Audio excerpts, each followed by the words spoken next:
नमस्कार दोस्तों, स्वागत है आपका हाई फीवर में। तो दोस्तों 149 साल 150 साल पहले एक ऐसी गर्मी आई थी जिसने पूरी दुनिया की 4% आबादी को खा लिया था। इंडिया में 80 लाख से ज्यादा लोग एक साल में मारे गए थे। नदियां सूख गई थी, फसलें जल गई और लोग भूख और प्यास से तड़पते हुए जान दे रहे थे। और साइंटिस्ट चेताते हुए कह रहे हैं कि वही खतरनाक मेगा एल नीनो 2026 में फिर लौट रहा है। इस बार गर्मी और भी ज्यादा भयंकर होने वाली है।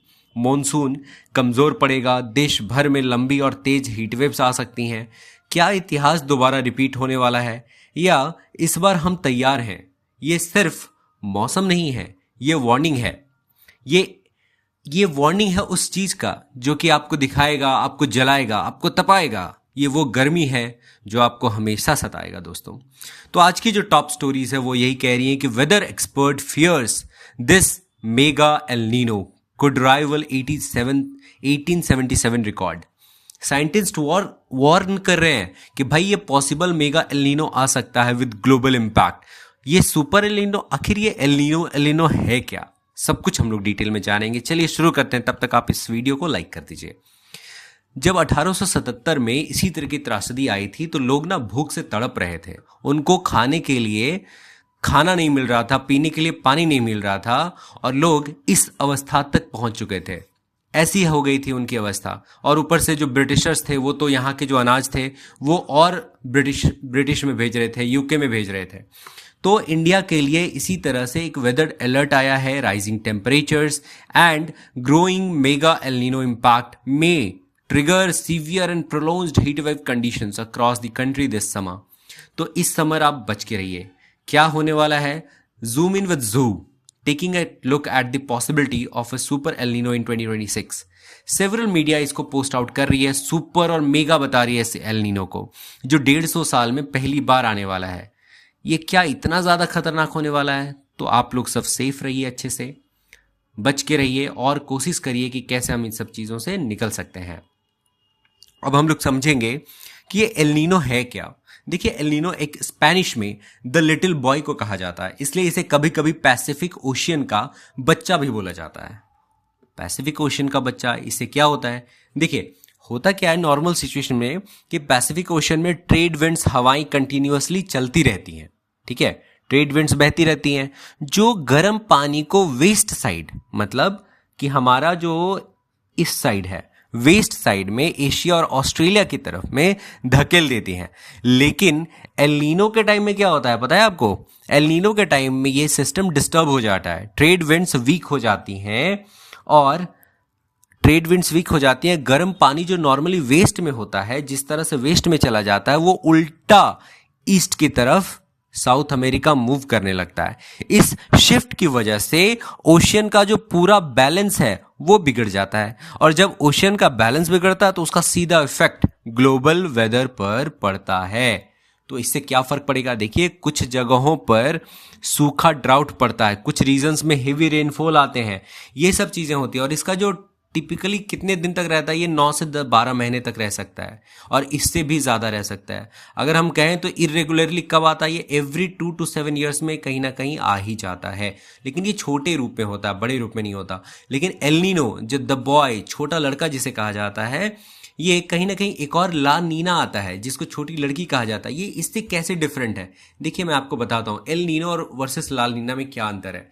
एल नीनो जैसा आपने समझा, ये एक वार्म फेज होता है, ठीक है, ये एक वार्म फेज है। और ला नीना क्या है? ये कूल फेज है, मतलब just opposite of El Nina. यहां जैसे ही ये कंडीशंस उल्टी दिशा में बहता है और यहां पे जस्ट उसका सीधा दिशा में बहता है। यहां पे जो कंडीशंस है ये ठंडी की ओर चले जाते हैं। Weather condition stronger monsoon in India and Australia में ज्यादा इफेक्ट देखने को मिलता है।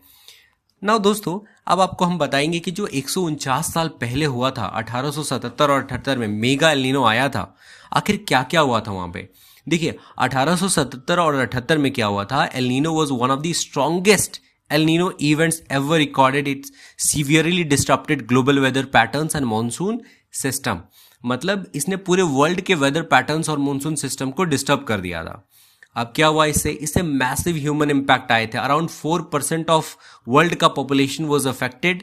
Estimated 20 to 50 million deaths world wide. मतलब करीब करीब 5 करोड़ लोग उस साल मारे गए थे पूरी दुनिया में। It is one of the deadliest climate related disasters in history माना जाता है। अप्रॉक्स 2 से 5 करोड़, ये बहुत बड़ी बात है। तो कौन कौन से रीजंस हिट हुए थे उस टाइम में? देखिए, इंडिया को तो हिट किया ही गया था, अकेले 80 लाख का कंट्रीब्यूशन इसी में से चला गया था। ये बहुत बड़ी त्रासदी थी एक तरह की। चाइना में बहुत ज़्यादा हुआ, वाइड स्प्रेड फेमाइन और फूड शॉर्टेजेस। आज का चाइना उस समय का चाइना बहुत डिफरेंट था। उस समय चाइना हमसे भी बहुत पीछे था। ब्राज़ील में हुए, अफ्रीका में हुए, तो ये सब जगहों पे बहुत ज़्यादा इफेक्ट दिखा। तो इंडिया पे फोकस क्या क्या आ रहा है? देखिए, इंडिया के एंगल से हम समझेंगे तो जो ग्रेट फेमाइन ऑफ 1876-78 बोला जाता है, मॉनसून फेल हो गया था, खेती बर्बाद हो गई थी, फूड सप्लाई कोलैप्स हो गया था, भूखमरी स्प्रेड हो गई थी। कॉलोनियल पॉलिसीज ने सिचुएशन को और वर्स बना दिया था। एक एल नीनो इवेंट ने पूरी दुनिया को हिला दिया और दिखाया कि नेचर का जो बैलेंस है, बिगड़ने पर इंसान कितना वल्नरेबल हो जाता है। तो जो इफेक्टेड एरिया थे दोस्तों, ये मेन इलाका आपको मैं दिखा रहा हूं, इन सब जगहों पे उनका जोर था और इन्हीं जगहों पे पूरा का पूरा इफेक्ट आपको देखने को मिला था। तो जो इम्पैक्ट आया था इंडिया पे एल नीनो का, वो कैसा था? मतलब कुछ अलग था क्या? देखिए, 1877-78 में मॉनसून बहुत वीक हो गया था।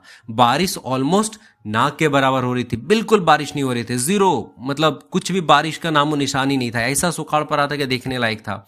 वैसी बारिश ही नहीं हो रही थी। तो नदियां, तालाब और कुआं सूखने लग गए थे। लोगों के पास पीने के लिए पानी भी कम पड़ गया था। फसल तबाह हो गई थी। बारिश ना होने की वजह से खेती कंप्लीटली बर्बाद हो गई। क्रॉप्स फेल हो गए। फार्मर्स के पास कोई इनकम सोर्स नहीं बचा था। लाइव स्टॉक डाइड होने लगा, मतलब जो जानवर थे वो काफ़ी ज़्यादा नंबर्स में डाइड होने लगे। जब उनके लिए खाना नहीं बचेगा, पानी नहीं मिलेगी, insufficient and poorly managed under colonial rule हो चुका था। एक तरह से पूरा गरीबी में झोंक दिए थे वो लोग। तो इस तरह की जो क्रिएशन हुआ, क्या आज भी ये देखने को मिलेगा 2026 में? देखिए, पॉसिबिलिटी बहुत कम है, क्योंकि 2026 में हमारे पास फूड का सफिशिएंट भंडार भरा पड़ा है। उस समय का इंडिया कॉलोनियल रूल के अंदर में था। आज के इंडिया आज सेंट्रल गवर्नमेंट के अंदर में रूल में है, और कहीं ना कहीं हमारे पास इतना रिजर्व है कि हम पूरी दुनिया को पूरे 6 महीने तक खाना खिला सकते हैं।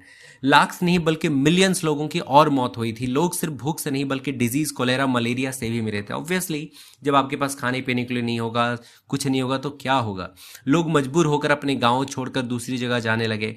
ब्रिटिश रूल के टाइम पर ना रिलीफ एफर्ट्स वीक और स्लो थे, जिस वजह से सिचुएशन और ज्यादा खराब हो गई थी। तो एक वीक मॉनसून ने पूरे इंडिया को डिजास्टर में डाल दिया था। तो अब मैं बताता हूँ कि अभी जो सिचुएशन चल रहा है, जो ये न्यूज़पेपर आर्टिकल्स कह रहे हैं कि ये 4% ह्यूमैनिटी को डाइट किया गया था, तो क्या सिचुएशन आज भी इतनी ही वर्स है? क्या आज भी वही सिचुएशन देखने को मिलेगा, ये जो देख रहे हैं आप? देखिए, ऐसा बिल्कुल भी नहीं है।